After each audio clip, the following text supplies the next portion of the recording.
kemudian dinaikkan ke atas. Nah, unit sel adalah bentuk kristal atau yang paling kecil gitu ya, untuk unit sel.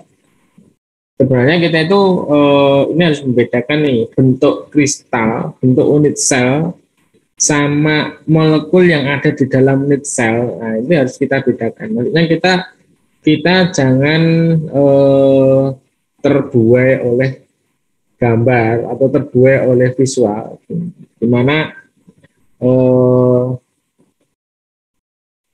titik-titik ini, nah kan titik-titik ini adalah molekul atau atom yang identik.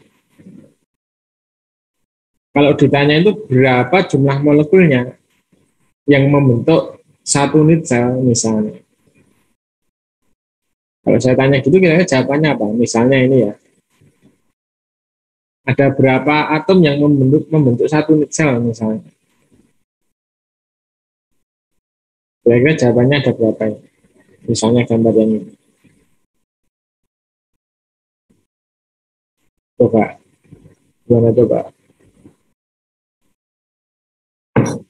Kalau unit selnya kita ini bisa mengambil satu kotak ini ya, karena itu perulangan dari unit sel ini kan diulangi gitu kan, periodik gitu kan.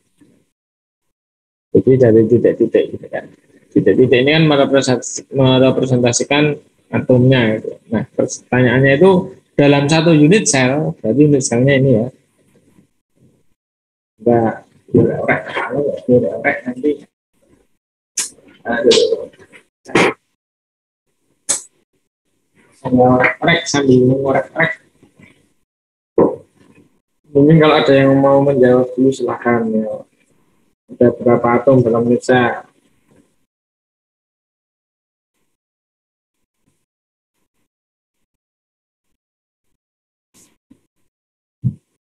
Coba, yuk cek ada Febrian, apa kabar Febrian?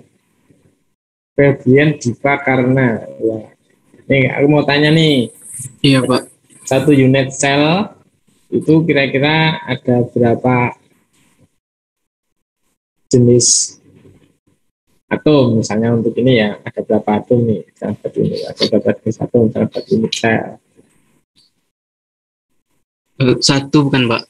Ya, ini kan unit selnya. Nah, jumlahnya itu satu. Karena apa? Ini merupakan tulangan dari atom yang ini kan. Nah, iya Pak. Kebetulan ini atomnya ini berhimpit ya, ada di pojok-pojok.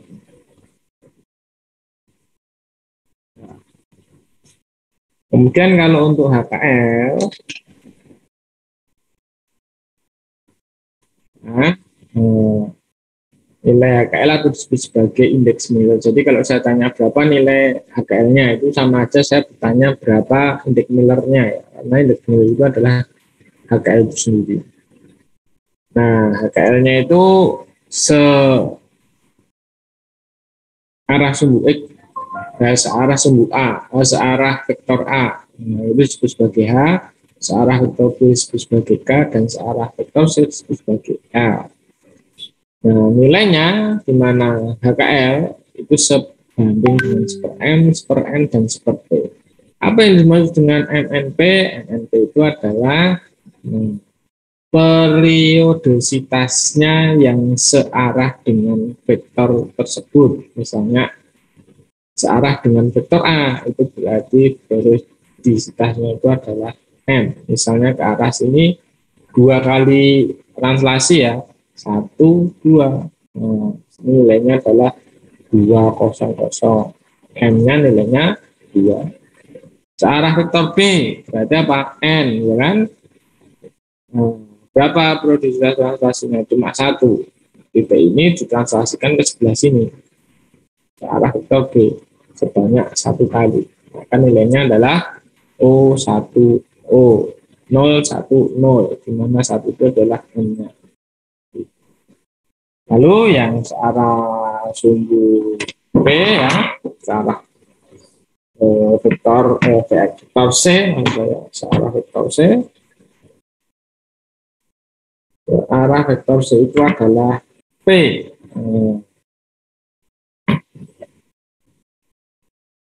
Nilainya berapa? Dalam kasus ini dia itu ditranslasikan 3 kali ya. 1, 2, 3 sehingga nilainya 0, 0, 0, P. Karena nilainya itu M2, kemudian B1, kemudian C itu atau P itu 3, nilainya 213. NNP nilainya 213. Nah, HKL itu kan resiprokal atau kebalikan ya. Kebalikan dari NNP itu kan apa, kita jadikan dia 1/M, 1/N, dan 1/P. Nilainya setengah, 1/1 itu 1 dan 1/3.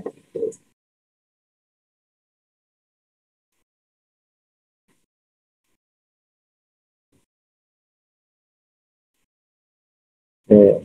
Kemudian dengan demikian nilai HKL-nya ini karena setengah 1/3 ini nilai yang terkecil itu adalah kelipatan 6. Maka nilainya kalau dikalikan 6 menjadi 362. Nah, 362 ini adalah bidang yang kita akhir ini. Ini adalah nilai HKL-nya 362. Jadi yang perlu diperhatikan apa? Yang pertama adalah HKL adalah resiprokal atau kebalikan dari periodisitas. Yang pertama ya, kebalikannya atau nilai translasinya sesuai vektor. Kata kuncinya adalah ini, kebalikan atau resiprokal.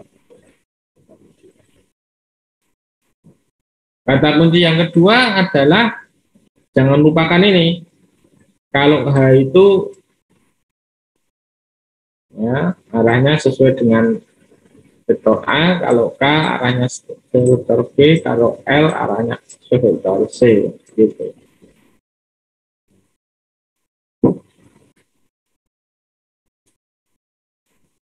Kebetulan ini kalau dibikin vektor itu ya atau aksisnya itu kan A-nya ke sini, B-nya ke sini, C-nya ke sini. Nah, suatu saat Anda mungkin menemukan bentuk struktur kristal yang arah vektornya mungkin A-nya ke sini, B-nya ke sini, C-nya ke sini, gitu kan. Nah, bisa jadi. Oleh karena itu Anda harus hati-hati di sini ya, hati-hati di sini. Karena belum tentu A itu yang arahnya ke sini, B itu belum tentu arahnya ke sini, C belum tentu ke arah. Misalnya, kan namanya arah vektor ya, tergantung dari bentuk kristalnya. Terus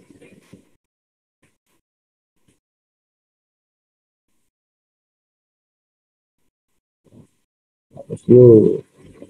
Soalnya kalau nggak dihapus itu mengganggu slide berikutnya. Harusnya kalau di next slide itu kan enggak. Nah, tebak-tebakan. Yang pertama ini berapa indeks mineralnya? Yang saya arsir, coba tebak-tebakan.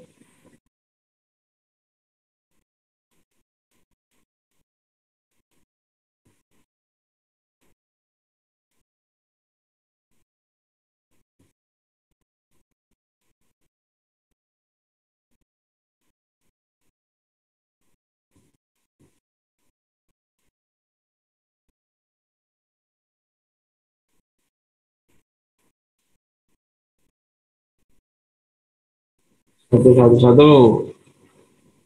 Ada yang komplain,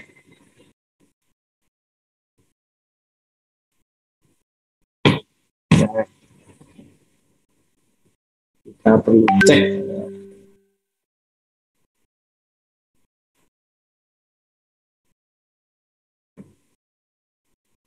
Pakai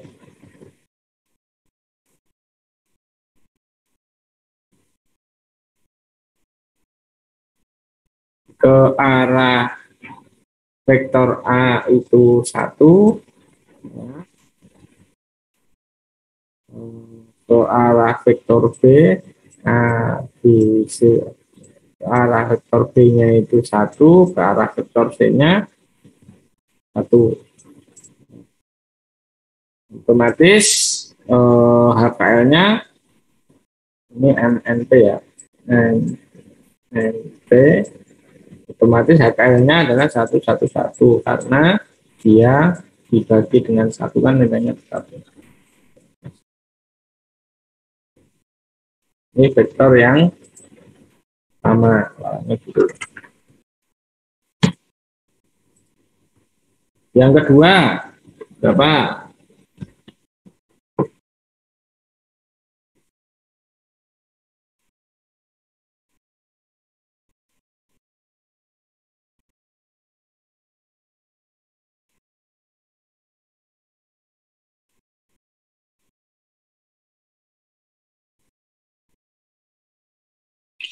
HKL-nya 211, Pak.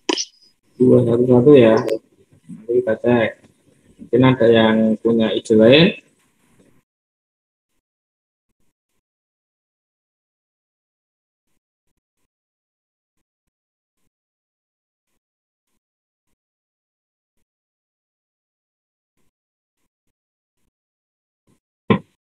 Dua satu tadi yang usul siapa yang usul tadi?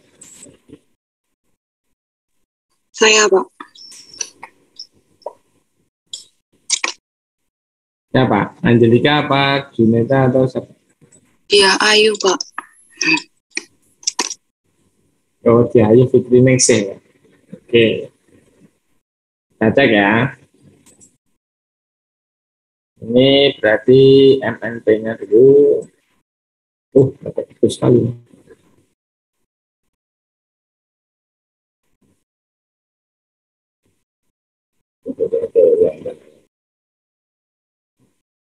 MNP-nya sesuai vektor. Ini ABC ya. Saya tulis ABC ini. WA itu 1, WB itu 2, WC itu 2. Untuk HKL-nya berarti mengambilkan 1/1, 1/2, 1/2. Nah, nilai kelipatan kecil kalikan 2 berarti HKL-nya itu adalah 2, 1, 1. Ini HKL.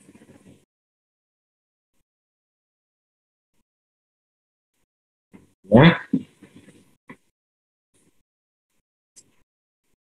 Oke, berarti sudah paham ya. Mungkin kalau ada yang belum paham bisa langsung bersuara ya. Selanjutnya adalah struktur kristal. Bagaimana suatu kristal itu bisa tumbuh atau bisa terbentuk?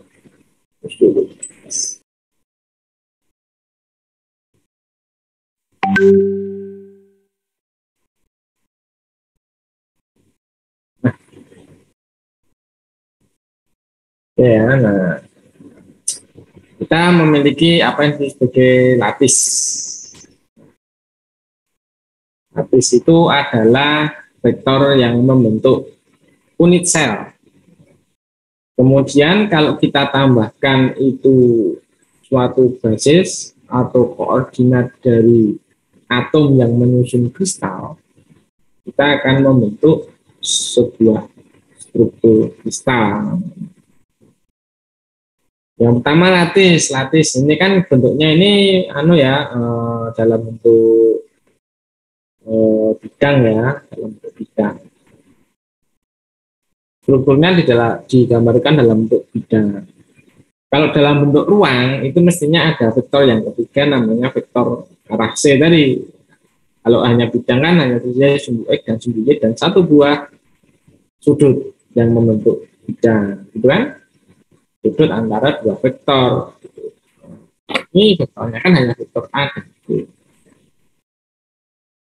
Bentuk unit selnya ini sebenarnya kalau kita lihat ya ini adalah terbentuk dari dua buah vektor A dan B dengan sudut yang membentuk antara kedua vektor itu 90 derajat karena ini siku.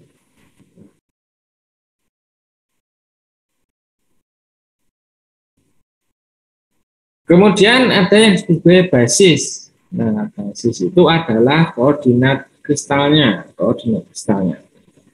Kalau ini gambarannya yang sebelah kiri ini, dia terdiri dari 3 buah atom. Atom A, atom B, dan atom C. Dalam gambaran ini ya. Atom A, atom B, atom C itu terletak dalam sebuah unit sel. Unit selnya kan hanya satu ini aja ya. Unit selnya itu katakanlah ini aja, ini unit selnya. Ya kan? Ini unit selnya.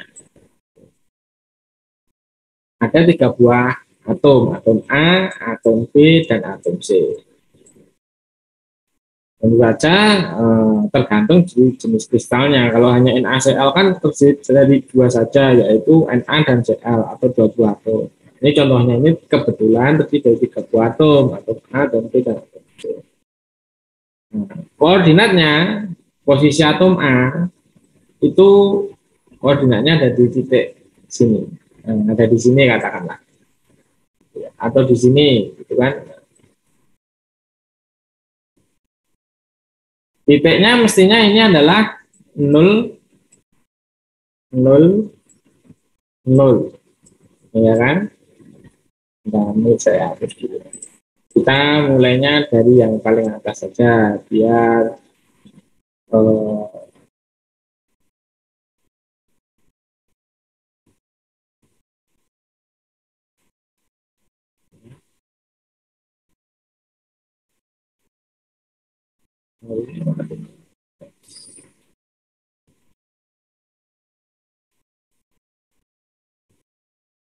kita mulainya yang dari sini ya.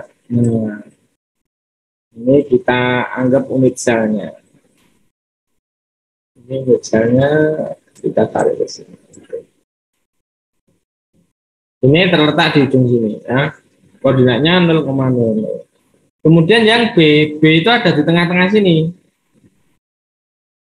Ya, B ada di tengah-tengah sini dan kira-kira sepertiganya dari A. Nah, misalnya di sini B. Ini A, ini B, kan gitu ini. Nah, makanya letaknya di sini.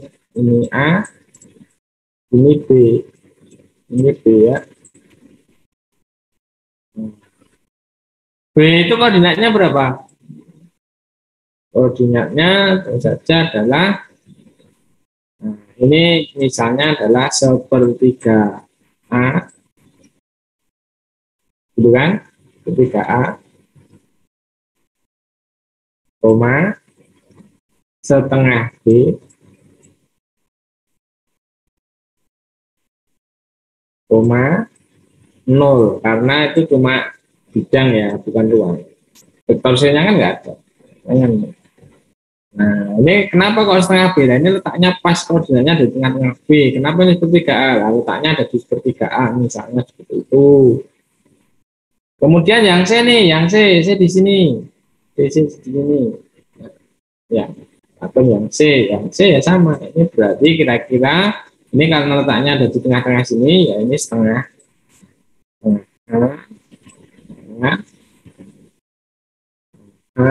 Setengah. Kemudian kira-kira di sini ya 2/3 B, 2/3 B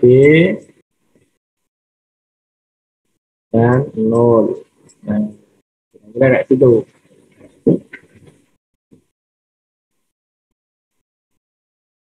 Dari titik sini ke sini, dari satu titik ke titik ini kan berarti A juga ya. Nah, kalau ini ya, ini A. Karena perulangan produksitas berarti ini A juga. Ini A juga. Ini A juga. Nah, dari A1 ke A berikutnya, ya, yang sesuai arah vektor B, jaraknya berapa? Jarak dari A ke A. Jaraknya itu nilainya adalah B0. Nilainya adalah B0. Kan kemarin gini, vektor B, kan, itu besarnya, translasinya itu adalah B.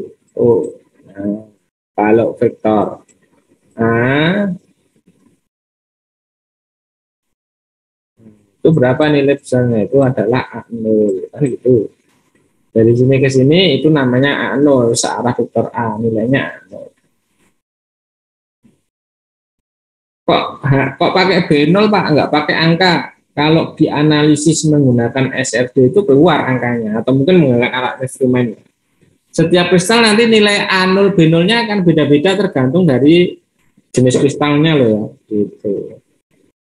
Nah ini kan belajarnya itu kan untuk general dulu, sehingga disebut sebagai A0, B0 kayak gitu. Nah sehingga perulangannya ini juga gini, perulangannya. Semuanya itu perulangannya sama persis. Ya kalau kita pertemuan pertama itu disebut sebagai statistically atau statistical periodically ya. Secara apa istilahnya? Kok statistical periodically apa itu namanya? Perulangan ya. Secara periodik itu ya. Perulangan secara periodik. Itu ya ceritanya ya. Jadi bentuk struktur kristal. Ini berarti struktur kristalnya itu memiliki ukuran berapa? Kalau yang di bawah ini ukurannya adalah 3 kali 3 ukurannya. 3 ke sana, 3 ke bawah, 3 sesuai vektor A dan 3 sesuai vektor B. Kalau ini kan misalnya kan 1 kali 1. Nah, ya kan masih cetok. Ini kan ukurannya 3 kali 3. Gitu. Ini ukurannya ya. Oke, kalau dibikin dalam bentuk ruang, ada vektor C-nya nih, ada vektor C-nya misalnya. Kita contohnya adalah suatu atom ya, yang membentuk kristal, kalau digambarkan pada bentuk ruangnya kayak gini nih.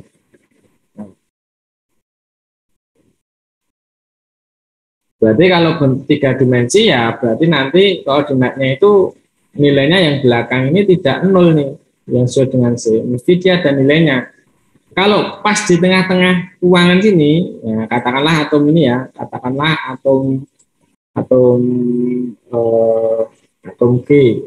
Nah, koordinat atom G berapa kira-kira coba? Berapa ya kira-kira? Kalau di tengah ruangan, koordinatnya kira-kira berapa?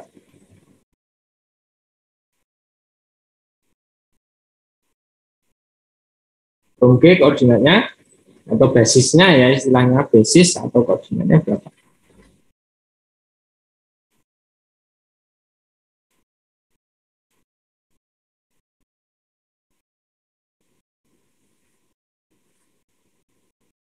Apa? Ke arah vektor A berapa? 0. Ini di ruangan loh, di tengah-tengah ruangan loh.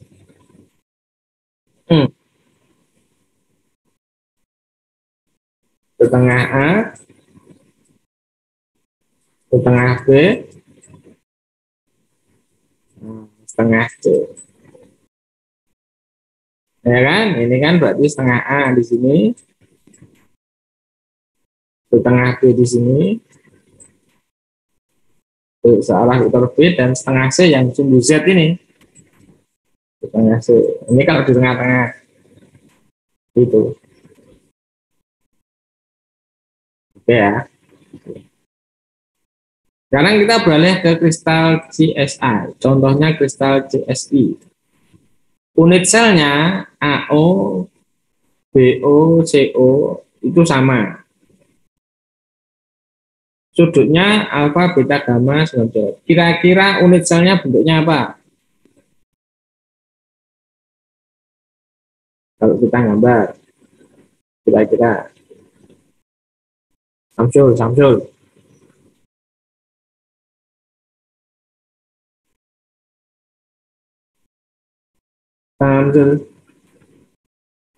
udah. Ya, ini kalau unit selnya itu bentuknya itu AO sama nilai AO-nya itu sama dengan nilai BO, itu sama dengan nilai CO, nilainya sama. Kemudian sudut alfa beta gamanya 90. Sudut alfa beta gamma itu sudut yang membentuk antara AO dengan BO, AO dengan CO, dan BO dengan CO. Kira apa? Ini kan ada sudut nih, sudut alfa kayak gitu ya. Sudut beta, misalnya ini sudut gamma. Gitu kan. Kira-kira bentuknya apa? Seperti itu, Pak. Kubus mungkin. Kubus ya? Ya. Ya, kubus. Kalau bentuknya itu misalnya AO sama dengan BO sama dengan 7 angstrom, kemudian CO-nya ini 4 angstrom, kemudian alfa sama dengan beta sama dengan gamma itu 90 derajat. Kira-kira bentuknya apa? Unit selnya. Unit sel ruangnya bentuknya apa kira-kira kalau ini?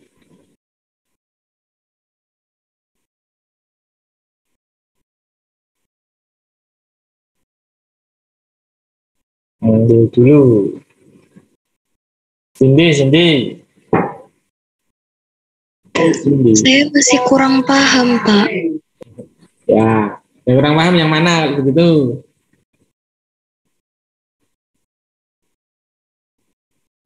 Yang bentuknya. Bentuknya. Oke. Nah, ini tak tanya dulu Mbak Cindy.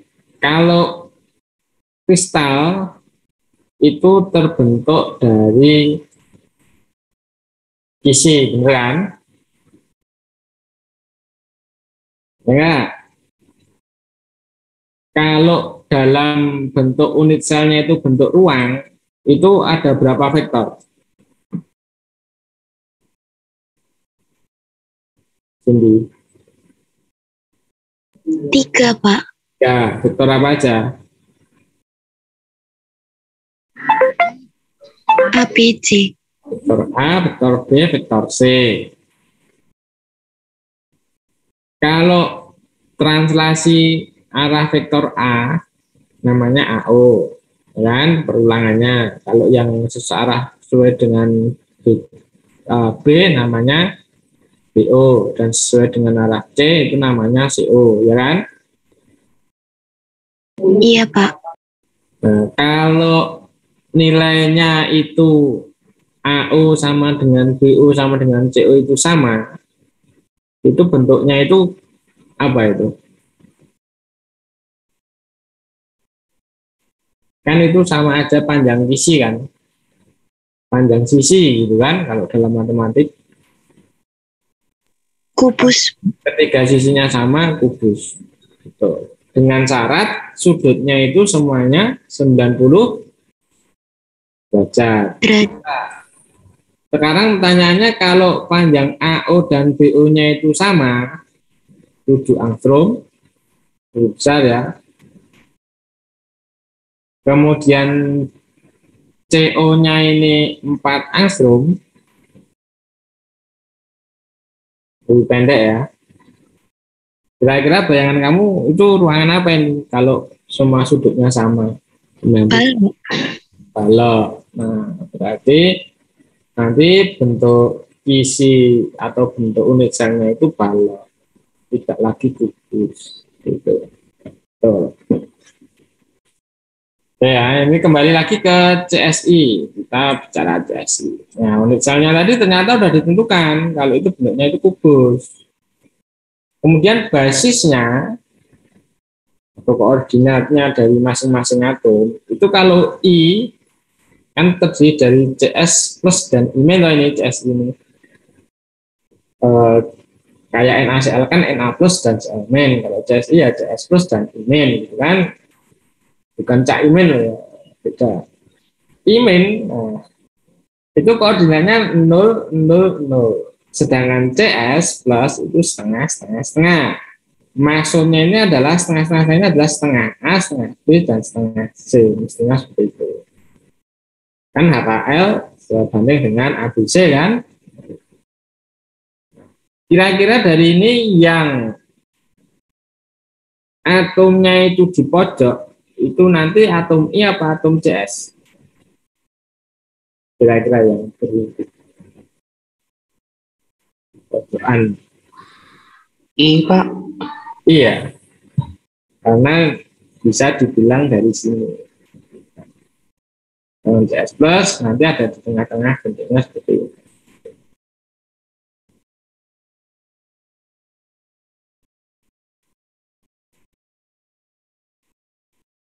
Ini saya hapus dulu. Coret-coret.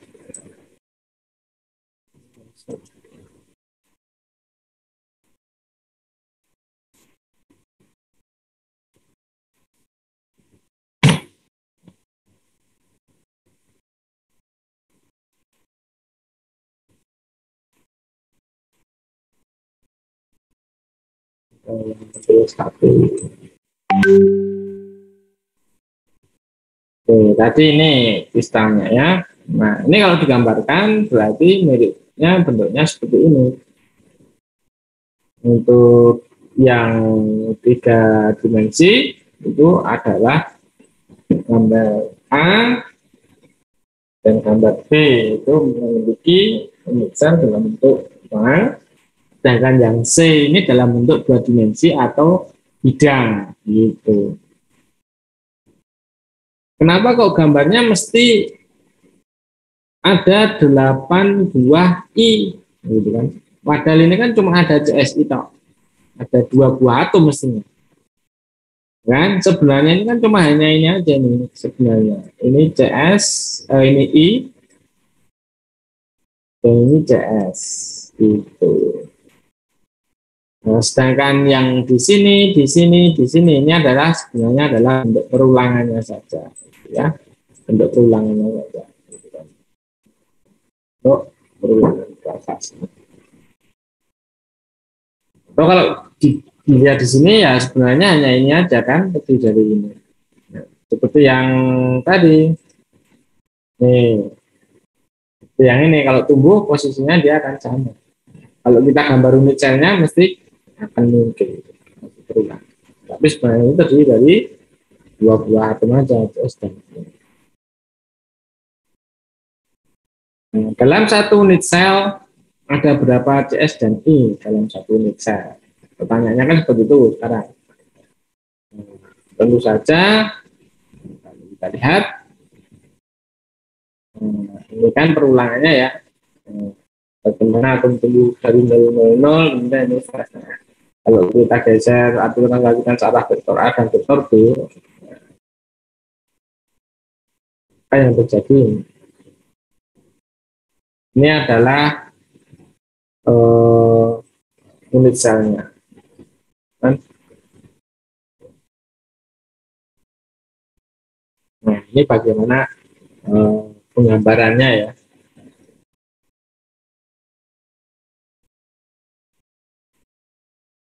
Sekarang kita menghitung nih.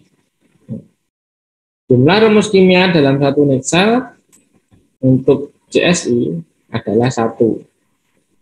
Jumlah rumus kimianya ya, rumus kimianya kan CSI. Kalau jumlah atomnya itu ada CS dan I ada 2. Tapi kalau rumus kimianya itu ada 1, CSI aja. Rumus kimia, ingat rumus kimia. Rumus kimia itu berarti adalah terdiri dari beberapa unsur ya. Nah, dan juga ada angka yang menunjukkan jumlah unsurnya berapa. Jumlah rumus kimia dalam satu unit sel adalah CS, itu adalah 1. Nah, kalau kita lihat kristalnya, ini kan jumlah I-nya kan 1, 2, 3, 4. Bukan CSI 4, salah. Tetap CSI. Jumlah rumus kimianya itu CSI, berarti jenisnya ada 1.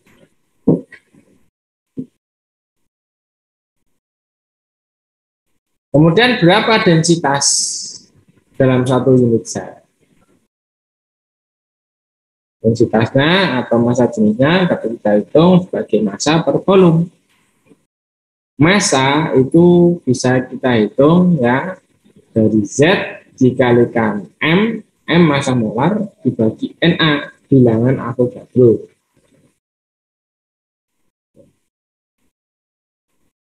Nah, karena itu kalau kita masukkan ke dalam persamaan sini, nilai massa jenisnya itu adalah Z dikalikan M ya, dibagi Na dikalikan V.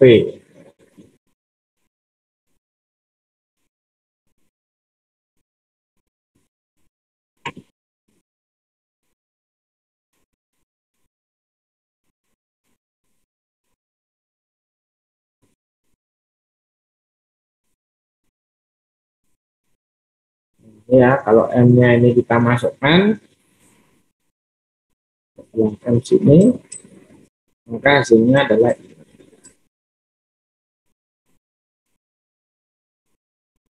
Z ini adalah jumlah rumus kimianya, tadi 1.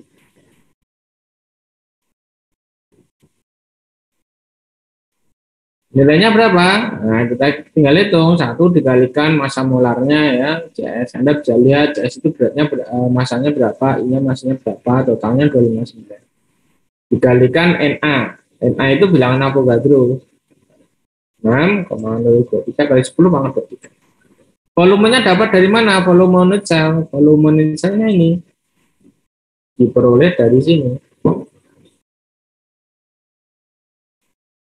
Nih. Ya, volumenya adalah AO dikalikan BO dikalikan BO. Ya, karena nilainya sama berarti 4,57 pangkat 3. Ya, 4,57 pangkat 3. Karena bentuknya kubus, isinya sama, volumenya adalah sisi pangkat 3. Jangan lupa nih, awalnya dari angstrom. Angstrom dipindah menjadi satuan yang lain ya. Satuan sentimeter mestinya ya. Kalikan 10 pangkat berapa gitu kan. Ketiga berarti dikalikan pangkat 8 minus 8. Ya, satuannya harus dikonversi ya dari angstrom menjadi sentimeter. Sehingga nilai dari densitas massa jenisnya dalam satu unit sel itu adalah 4,52 gram.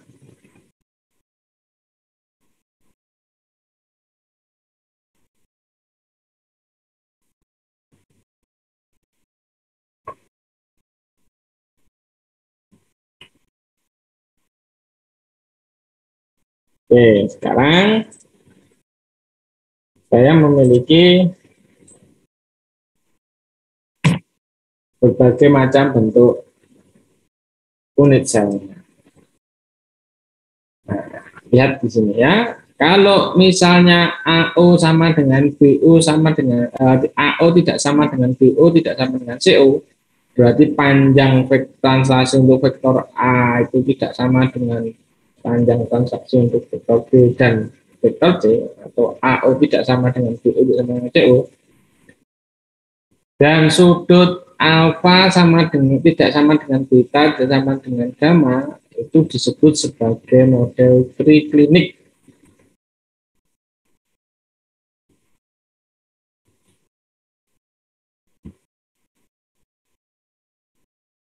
Disebut triklinik yang primitif kalau kebetulan atom-atom penyusun unit selnya itu ya, ada di berimpit dengan titik isi. Nah, di sini ada atom, di sini ada atom, di sini ada atom, di sini ada atom, ada titik isi. Ya, itu disebut sebagai triklinik primitif. Triklinik primitif. Adapun kalau AO tidak sama dengan BO, tidak sama dengan CO, tetapi alfa dengan gamanya itu sama, berarti ada yang 90 derajat, ada yang bidangnya 90 derajat, dan sudut yang terakhir lebih dari 90 derajat, nah ini disebut sebagai monoklinik. Nah, lagi-lagi monoklinik kalau primitif, itu di setiap titik isinya ini ada atomnya. Ulangannya jalan. Tapi kalau di tengah-tengah sisinya ini ada atom, ini itu sebagai apa istilahnya? Center, ada senternya. Gitu.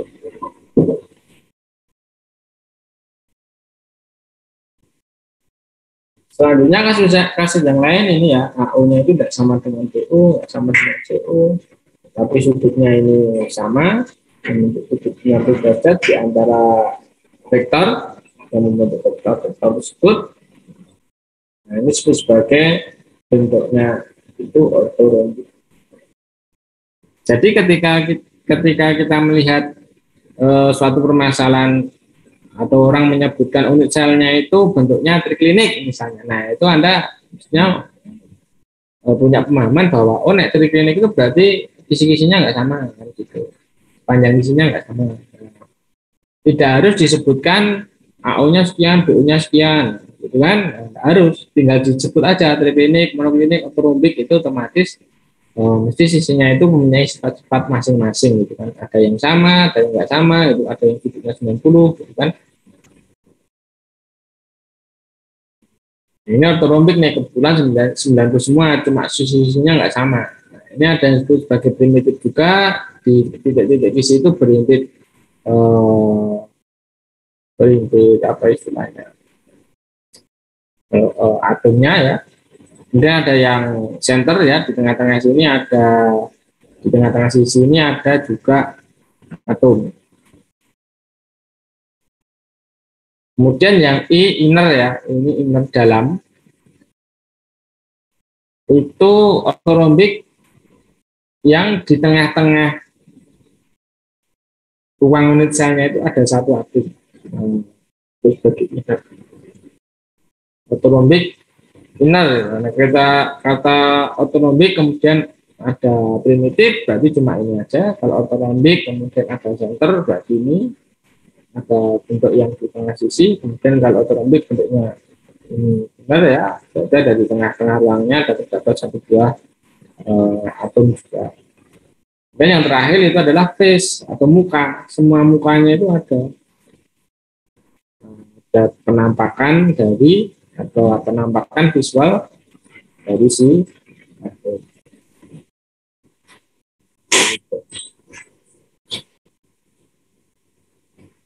Oke, selanjutnya lagi ada yang bentuknya tetragonal. Tadi Mbak siapa tadi yang Mbak Cindy tadi bilangnya itu balok Pak. Nah, balok itu kalau dalam hal ini itu disebutnya itu sebenarnya adalah tetragonal, bukan balok tapi tetragonal.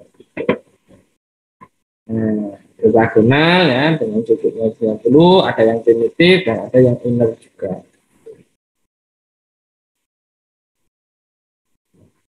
Yang lebih rumit lagi ada bentuknya disebut sebagai trigonal. Bentuknya trigonal ya hampir mirip dengan yang disebut sebagai heksagonal.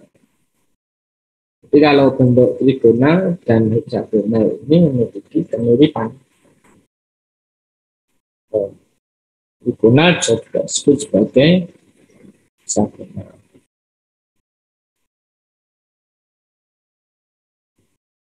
Ini lebih kompleks lagi, semakin tergantung struktur kristalnya ya, ada yang semakin sederhana dan semakin kompleks. Gitu.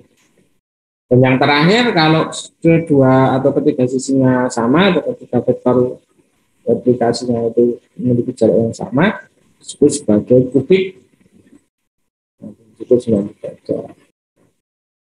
Yang ini primitif, yang ini apa yang ini? Apa tadi? Inner. Nah, yang ini face. Nah, karena tiap sisinya ada penampakan. Ini rangkumannya. Rangkumannya untuk bentuk-bentuk kristal, bukan rangkumannya untuk kuliah hari ini belum selesai. Jadi klinik ini, sudutnya ini ya. Kemudian tidak sama dengan masuknya kali itu ya. Monoklinik, ortorhombik, tetragonal, heksagonal, kubik. Ini rangkumannya secara umum. Jadi tidak perlu dihafalkan, yang penting tahu aja. Untuk unit-unit bentuk kristalnya seperti apa. Nah, Ini tadi disebutkan jenis struktur sarjana dalam sebuah unit sel kubus ya terdapat partikel sebab bentuknya disebut sebagai primitif. Terdapat struktur lain yang tidak ada atau ada tambahan maksudnya, kan? Ini disebut sebagai simpel kubik, body center kubik, dan face center kubik. Ada simpel kubik, ada body center kubik, face center kubik. Kalau ini tadi disebut sebagai inner, ya, tapi juga bisa disebut sebagai body center kubik. Kalau disingkat ini sebagai BCC dan ini sebagai FCC. F face, S center, C yang lain kubik. Simpel kubik, dan face center kubik. Ini kita bicara untuk kristal bentuknya itu kubik. Bagaimana penataannya atau bagaimana atom-atom itu tertata dalam satu unit sel itu disebut sebagai mengikuti dalam close-packed structure. Jadi bagaimana penataan suatu atom dalam sebuah kristal. Karena bentuknya diasumsikan seperti bola. Nah, seperti kotak kan bisa ditumpuk. Tapi kalau bola itu mesti ada rongga kosong. Sehingga bagaimana mengatur supaya bidang kontaknya itu dekat dan volume lubangnya itu minimal. Ini metode penataannya disebut sebagai close-packed structure. Ini adalah dasar dari bagaimana satu kristal itu bisa tertata.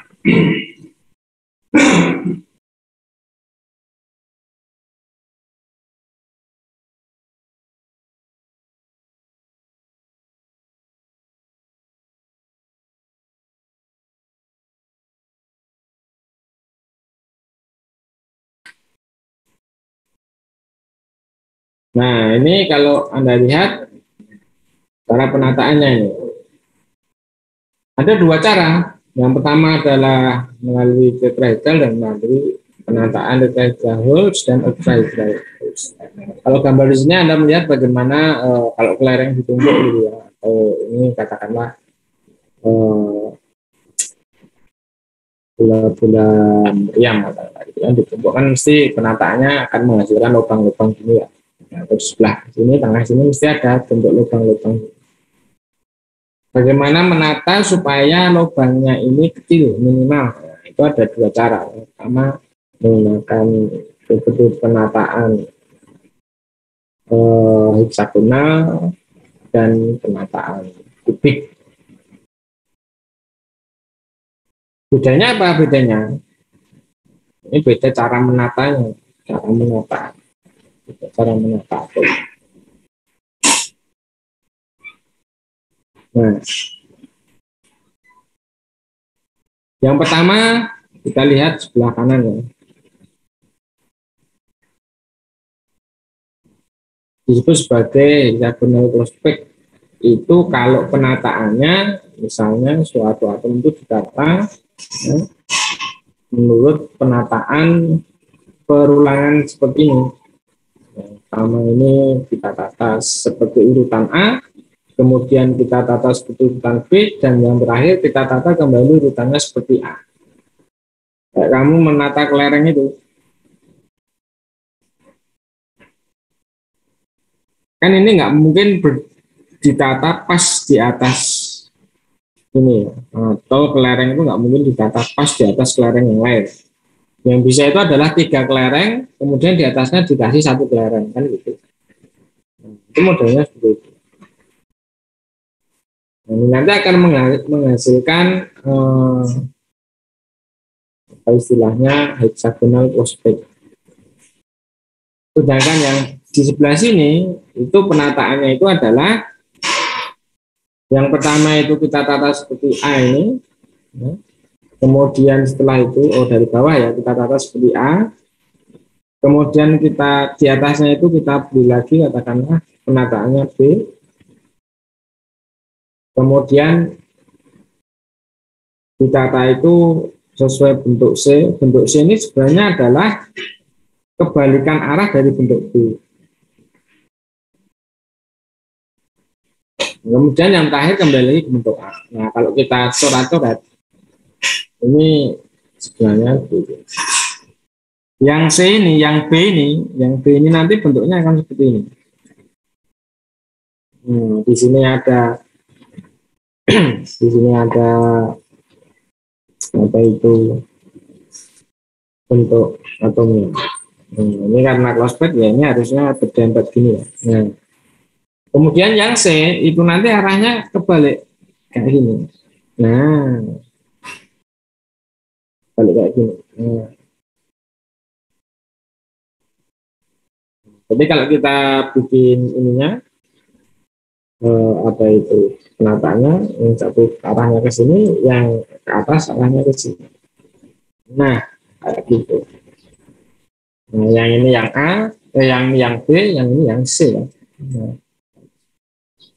Nah, ini ditata di atas A, kemudian ditutup oleh A. Nah, itu penataannya ya ini.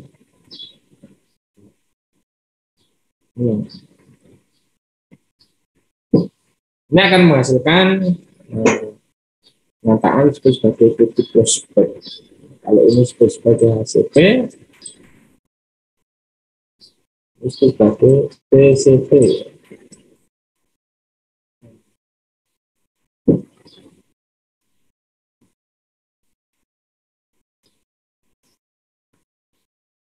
Bagaimana ini bisa disebut sebagai tetrahedral holes atau lubang tetrahedral? Karena lubangnya itu dibentuk oleh 3 buah atom, 1, 2, 3. Ini menghasilkan lubang yang ini. Belakangnya sana ketutup, ya kan? Ketutup atom yang A. Nah, kalau octahedral beda lagi. Dia lubangnya dibentuk oleh 1, 2, 3, 4. Nah, juga dibentuk oleh atom yang warnanya merah di belakang. Gitu.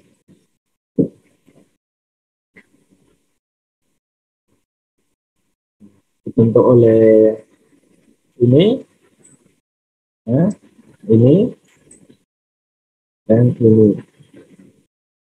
Atom yang di belakangnya sama. Sebelah belakang sana. Kelihatan ya bedanya ya. Ada yang belum bisa melihat perbedaan antara tetrahedral holes dan octahedral holes.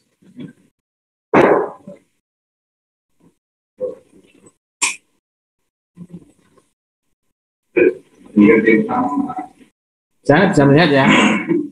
Tetrahedral ini lubangnya ini, kalau octahedral lubangnya ini. Jadi dibentuk oleh jumlah atom yang berbeda yang disusun untuk mendapatkan ukuran sekompak mungkin, seminimal mungkin gitu.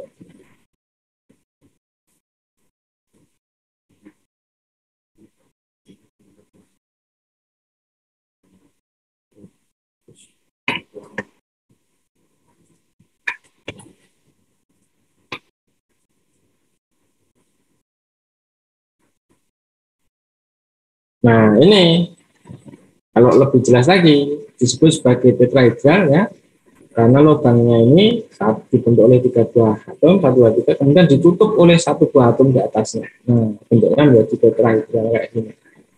Makanya disebut sebagai tetrahedral. Sedangkan octahedral hole, nah, ini dibentuk oleh jumlah atom yang berbeda ya. Tadi apa itu yang bentuk atomnya gini tadi. Sehingga di sini ada lubang.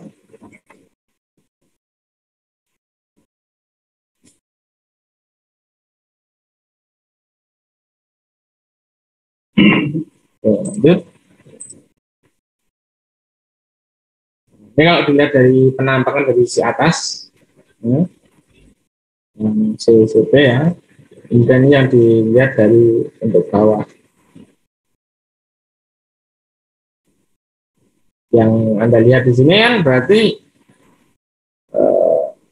perulangannya ya. Yang satu itu ada 3 buah perulangan, ada 3 buah penataan yang berbeda, kemudian yang satunya ini ada perulangan penataan model A ini, menghasilkan penataan yang berbeda. Nah, kalau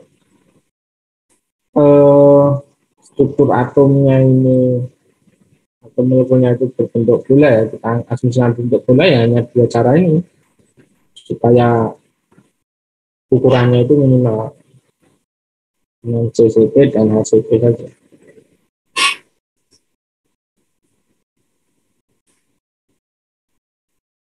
Pertanyaannya adalah berapa bilangan koordinasi per unit sel dengan bentuk struktur DCC ini. Kalau Anda lihat, itu satu atom akan memiliki kontak dengan 8 atom lainnya. Dengan 1, 2, 3, 4, 5, 6, 7, 8. Untuk yang di bagian tengah.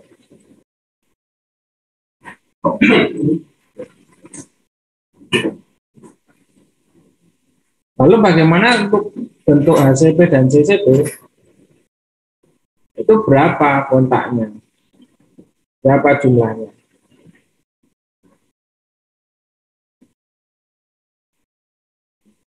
Untuk yang HCP ini bisa menghitung, ya kan? Satu atom di sini itu yang koordinasinya itu atau dia berkontak dengan berapa atom yang lain? Ada 1, 2, 3, 4, ya. Terus di belakang sana ada 2, 5, 6, 7, 8, 9, 10, 11, 12. CP 12. Yang CCP ada berapa? Coba dihitung. Yang CCP ada berapa ya? Kontaknya ada berapa?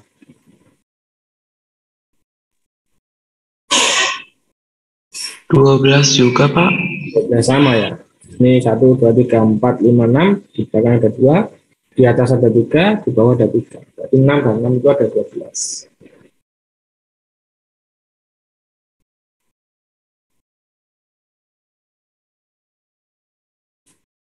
Oke.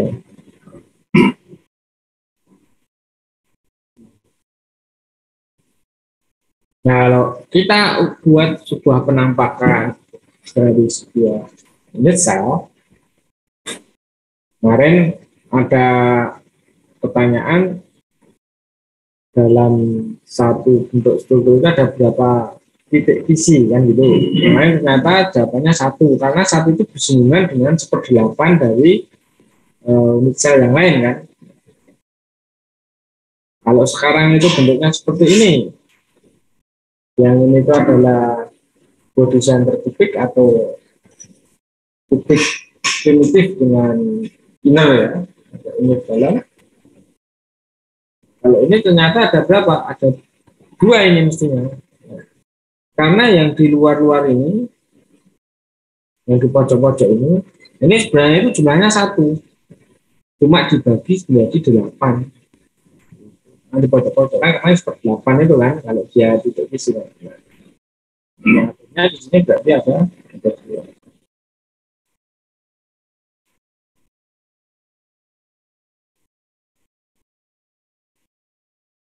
Ini ada 2 mestinya ya, ada 2. Yang A. Yang B ada berapa?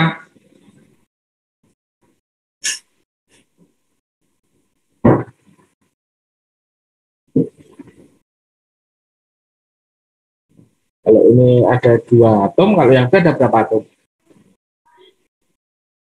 1, Pak. B 1. Mungkin ada yang punya ide yang lain.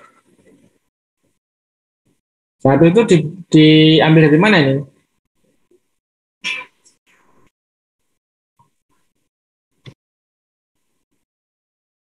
Satu ini. Jadi yang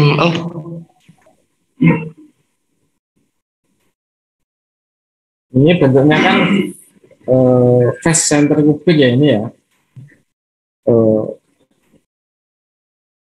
berarti 2. Yang biru kan, Pak, yang dihitung. Yang di pojok-pojok berapa? 1. 2.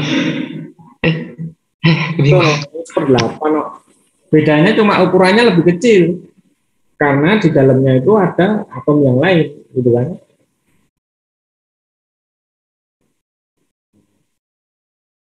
Sedangkan di sini ini setengah bola, di sini setengah bola ya. Nah, ini mestinya kalau ini adalah, ini kan tadi BCC atau kubik Indonesia ya, BCC. Kalau ini adalah FCC. Kalau FCC itu mestinya di tab sisinya ada. Tab sisinya ada. Sisinya ini adalah setengah bola, di sini setengah bola. Berarti ini mestinya ada 1, 2,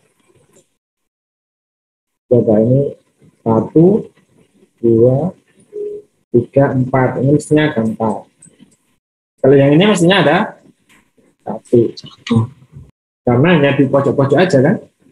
Dan itu 1/8 semua. Mestinya seperti itu. Nah, kita isi ya. Ini jumlahnya 2, ini 4, ini 1. Karena ini bentuknya primitif.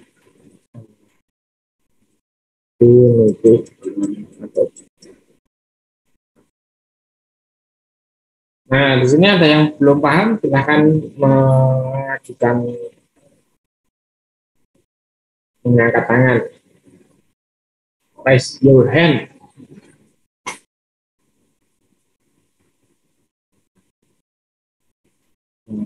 Soal-soalnya ya nanti cuma gini, gambar kayak gini itu berapa jumlah atomnya.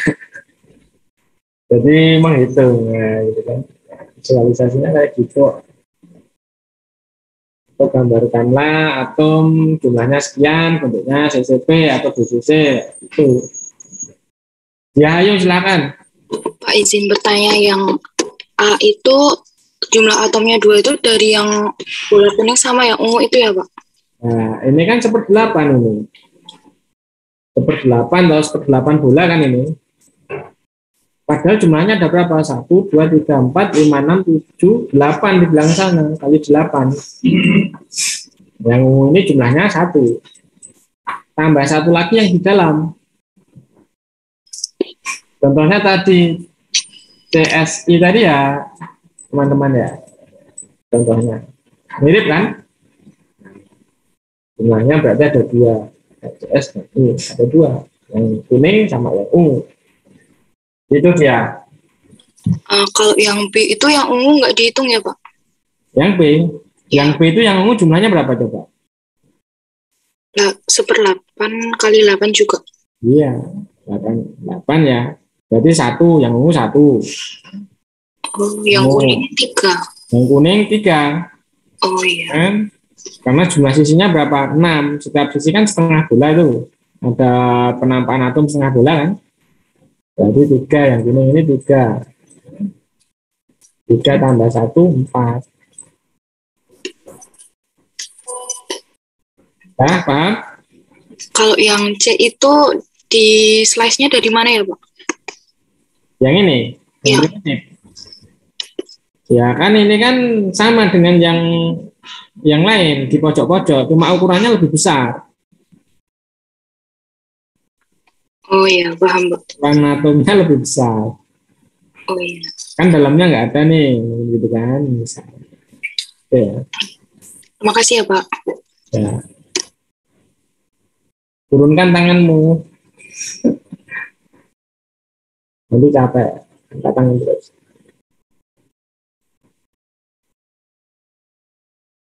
Nah, ini harus dihapusin dulu ya. Habis nulis di sini itu, nulisnya Zoom itu kayak gini. Bisa langsung lihat. Berapa jumlah atom dalam 1 unit sel? Kita melihat kayak gini itu ya. Nah, kita cari dulu bentuk unit selnya. Itu yang mana? Kita ambil kayak gini, perulangannya. Bentuk unit selnya itu yang ini.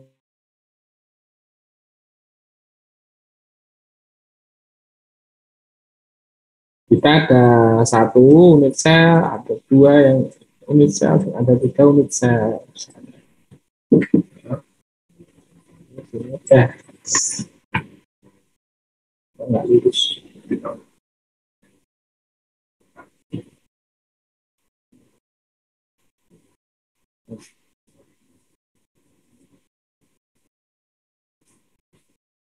Dan kelihatan lurus.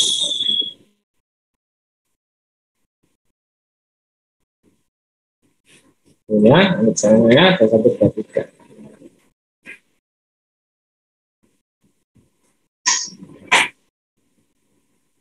Pertanyaannya, kita udah tahu misalnya ini. Nah, sekarang berapa jumlah atom dalam 1 unit sel? Kan gitu. Nah, ini harus mengenitkan hal ini berapa ini? Berapa ini?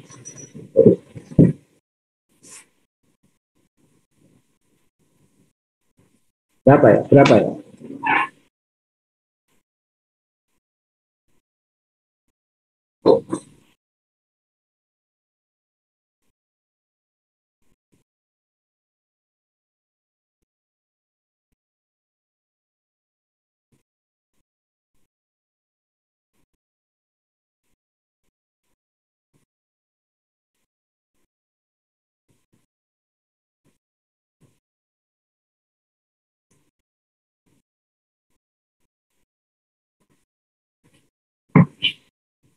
Ya, tebak-tebaknya berapa ya?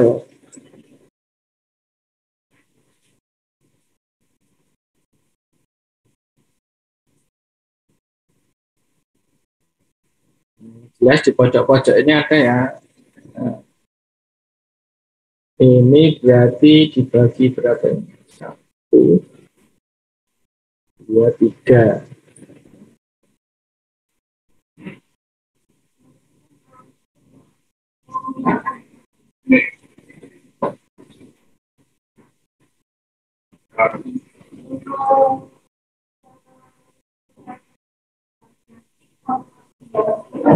Kita lihat.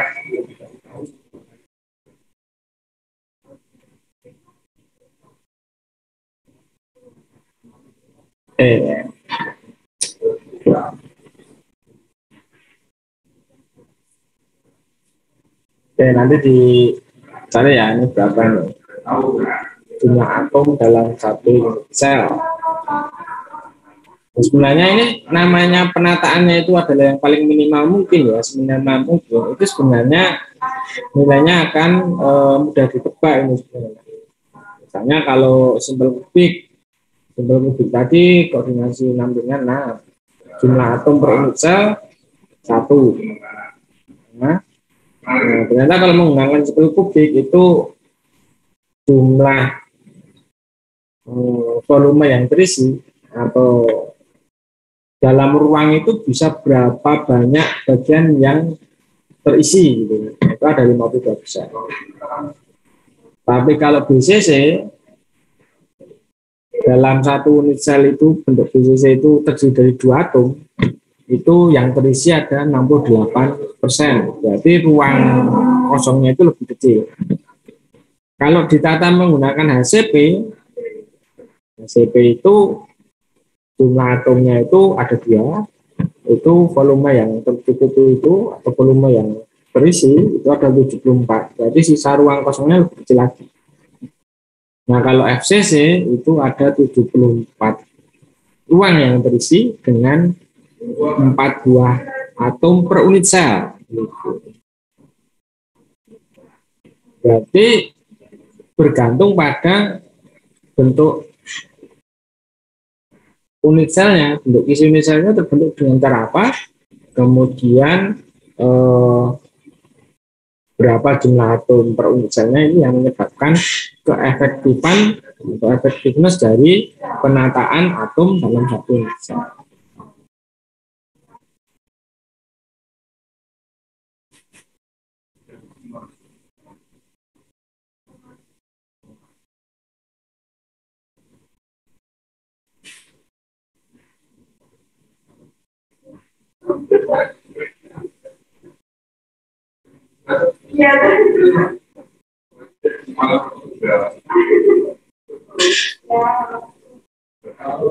Bentar, tadi ada yang salah ya, jumlah atom ya. Berarti kalau bentar, ini ada yang salah ya. Kalau ini tadi jumlah atomnya itu ada 2, kalau ini mestinya ada berapa? 4 tadi ya, benar ya? Benar. Ini 1 ya, 2, 4, 1. Saya jadi malah bingung. Benar ya, 4 ada 2 penataan ya, yang 4 atom berunit sel, 2 atom dan 1 atom. Berarti kalau ini pilihannya ya hanya antara 1, 2, dan 4. Dan tidak mungkin lebih dari itu kan. Kalau Anda lihat ini ya berarti isinya itu hanya ada 2 buah atom per unit sel yang di sini ya. Karena pilihannya ini 1, 2, dan 4. Jelas ini terdiri dari 2 buah atom nih.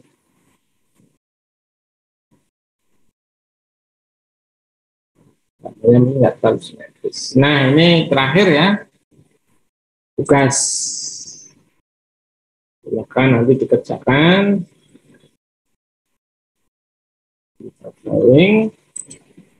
Nah, gambarlah bidang gizi HKL. Ya. 100, 111, 211, dan 121 atau 263 dengan gambar ini. Nah, nanti saya share nih ya, saya share. Caranya Anda bisa aja ini nanti di apa ya, mungkin di Anda bisa menggunakan komputer ya, kemudian Anda gunakan ini di copy, kemudian Anda bikin isinya di sini, isi bidangnya ya. Kemudian Anda hasil, bisa menggunakan Corel, bisa terserah. Kalau Anda pengen menggunakan Vesta itu juga bisa ya, terserah apa. Yang penting Anda bisa menjawab pada isi 100, 111, 210, 121 ini pada sebelah mana ya. Tugas yang kedua,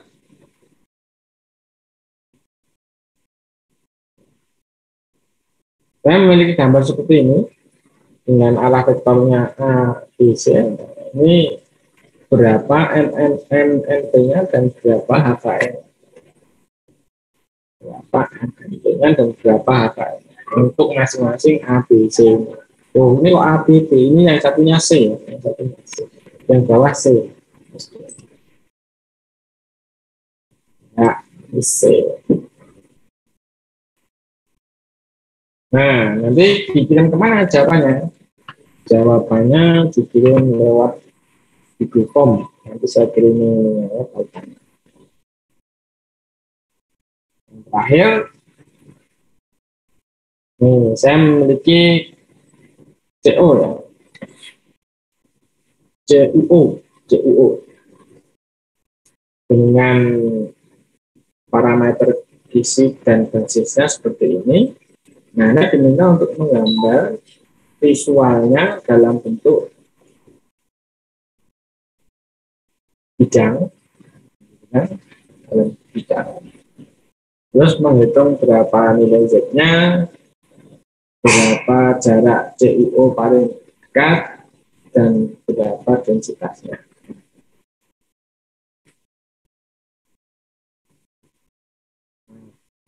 Oke, saya kira itu nanti dijawabnya itu caranya nanti Anda bisa menggambarkan menggunakan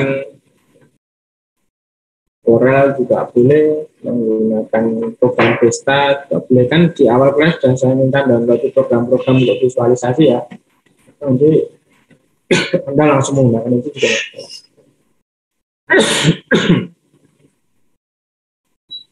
Nah, tugasnya ada 3. Nanti akan saya kirim kemana tugas akan kirim. Tahu tanya. Di sini ada pertanyaan dulu sebelum saya akhiri. Permisi Pak, izin bertanya. Silakan. Untuk DL tugasnya ini kapan ya Pak? Minggu depan dong, sebelum kuliah. Oh ya, terima kasih Pak. Ya. Presentasi sudah diisi semua? Oh iya Pak, untuk presensi belum bisa Pak. Kenapa belum bisa? Nanti jamnya salah Pak. Sudah salah? Iya Pak. yang jam selesainya. Biasanya AM ganti M-nya ya, ganti ya. Nanti diganti. Nah,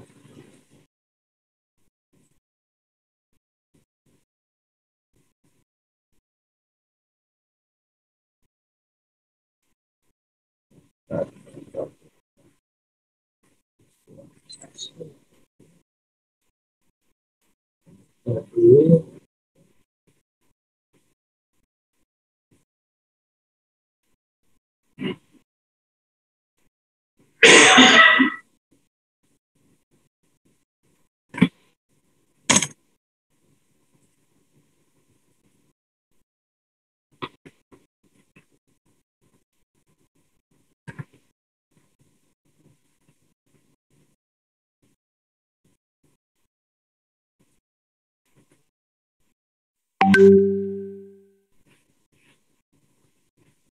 kita ya, silakan Sanji. Ada lagi? Pak, izin bertanya, Pak. Ya. Kalau yang aplikasi VMD-nya itu ada beberapa Windows yang nggak mendukung, itu gimana ya, Pak? PMC belum ya? Iya. Windows-nya Windows berapa toh? Windows 11, Pak. Windows 11. Tuh, PMC Windows 11. Saya Windows-nya Windows lama ya. Nanti tak carikan jalan, karena kan belum menggunakan PMC, menggunakan stabil. Nanti saya cari-carikan dulu PMC Windows 11. Tidak bisa. Itu perintah atau tanda errornya apa tanda errornya? Nggak tahu ya, tidak bisa diinstal gitu aja ya? Waktu download itu udah keluar sih, Pak, tapi waktu dibukanya itu nggak kebuka aplikasinya. Nggak kebuka aplikasinya? Iya. Kan harus diinstal itu, nggak mau install berarti ya? Iya, langsung nge-close gitu, Pak. Langsung close. Anunya itu, apa itu, bitnya, kamu pakai yang 32 bit apa 64 bit yang di download?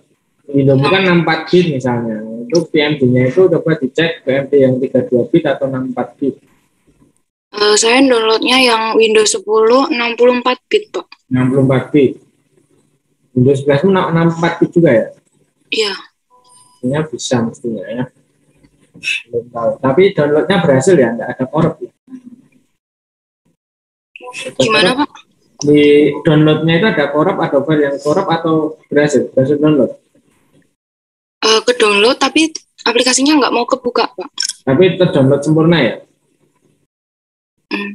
Kurang tahu, Pak. Kurang tahu, coba di download ya. Supaya pastikan downloadannya itu nggak ada yang korup filenya. Kemudian mungkin terblok oleh antivirus. Antivirusnya apa? Kurang tahu juga, Pak. Biasanya gitu, bisa karena firewall-nya itu tertutup atau karena antivirusnya itu menganggap itu virus, macam-macam. Ya. Ya, terima kasih, Pak. Saya kira itu. Mungkin yang lain cukup? Izin bertanya, Pak. Alfian gimana? Kemarin kan saya sudah coba download itu ya, Pak. Jam Sketch yang versi macOS itu ternyata nggak ada, Pak. Adanya Camdraw, tapi Camdraw-nya itu harus beli, Pak. Yang kemarin link saya itu nggak bisa? Nggak bisa itu, Pak. Nggak ada. Saya cek lagi linknya ya. Coba nanti saya cek lagi. Soalnya saya pakai itu, kemarin bisa. Itu ada yang full version, memang ada yang free version ya. Yang free memang tidak full dari yang atau tidak, fiturnya tidak penuh. Nanti saya cek lagi deh tautannya. Masuk saya bisa, kalian nggak bisa. Saya kan sama aja. Sumbernya sama gitu ya. Harusnya bisa semua. Oke, ada lagi yang lain? Bob? Ya, jangan lupa tugasnya nanti dikerjakan. Ini saya share PowerPoint-nya kan sama dengan yang kemarin ya. Sudah ada di sana, udah itu tugasnya. Saya kira itu aja. Terima kasih. Selamat siang. Assalamualaikum warahmatullahi wabarakatuh. Waalaikumsalam warahmatullahi wabarakatuh. Terima kasih, Pak. Terima kasih, Pak. Terima kasih, Pak.